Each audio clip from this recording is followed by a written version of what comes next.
সামনে ভয়াবহ কিছু আসতে যাচ্ছে। বিপিনুরের উপরে হামলার পর শুধু বিপিনুর একা নয়, জাতীয় পার্টিও আলোচনায় চলে এসেছে। আওয়ামী লীগের সবাই পলাতক আসামি হয়ে গেল। তাহলে ভোট যাবে কোথায়? নির্বাচন কি হবে, নাকি হবে ভয়াবহ বিশৃঙ্খলা? সামনের 5 তারিখেই হয়তো দেশ বড় সিদ্ধান্তের মুখে দাঁড়াবে। অপেক্ষা করেন, সত্যটা শোনেন, আপনার চিন্তার বাইরে কিছু ঘটতে যাচ্ছে। আমি একটা কথা দিয়ে শুরু করি, আল্লাহ যা করেন ভালোর জন্যই করেন। বিপিনের ঘটনা দেখেন, এটা নিকারজনক হলেও তার ভিতরে একটা ভালো দিকও আছে।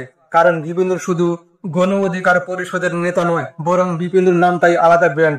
তার সাধারণ চেহারা, গ্রামের মানুষ থেকে উঠে আসা, লেখাপড়া করে রাজনীতিতে আসা, এটাই তাকে আলাদা করে তুলছে। সম্প্রতি বিপিনুর অনেক বিতর্কিত ঘটনায় জড়িয়ে পড়ছিলেন। তৌহিদ আফ্রিদি, ইলিয়াস হোসেন, পিনাকি ভট্টাচার্য, এদের নিয়ে অনেক বড় বড় কথা হচ্ছিল। বিশেষ করে ইলিয়াস হোসেন নূরের বিরুদ্ধে ভয়াবহ প্রতিবেদন তৈরি করেছিলেন। হয়তো নূরের রাজনৈতিক জীবনটাই ধ্বংস হয়ে যেত, কিন্তু আল্লাহর রহমতে তার আগেই এই হামলার ঘটনা ঘটলো। আর উল্টা এই হামলাটা তাকে বাঁচিয়ে দিল।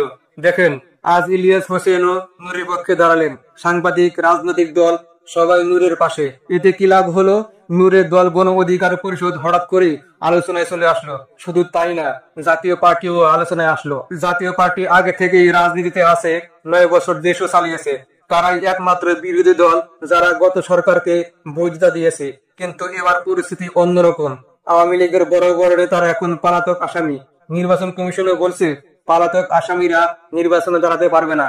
তাহলে ভোট যাবে কার কাছে? কর্মীরা কিন্তু জাতীয় পার্টিকে ভোট দিতে পারে। জিএম কাদরে বুঝে গেছেন এটাই তার সুযোগ। তাই জাতীয় পার্টিও এখন আলোচনায়। সামনে 5 তারিখে তারা বড় সিদ্ধান্ত নিবে। কিন্তু এখানে শেষ না।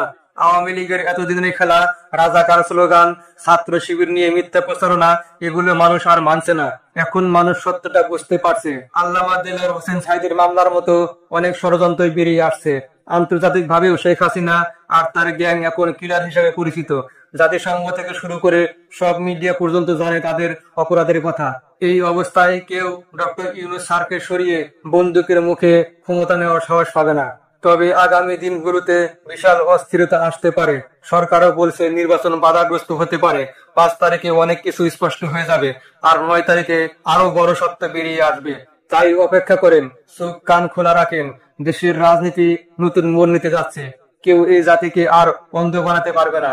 সবাই দোয়া করবেন। আল্লাহ হাফেজ।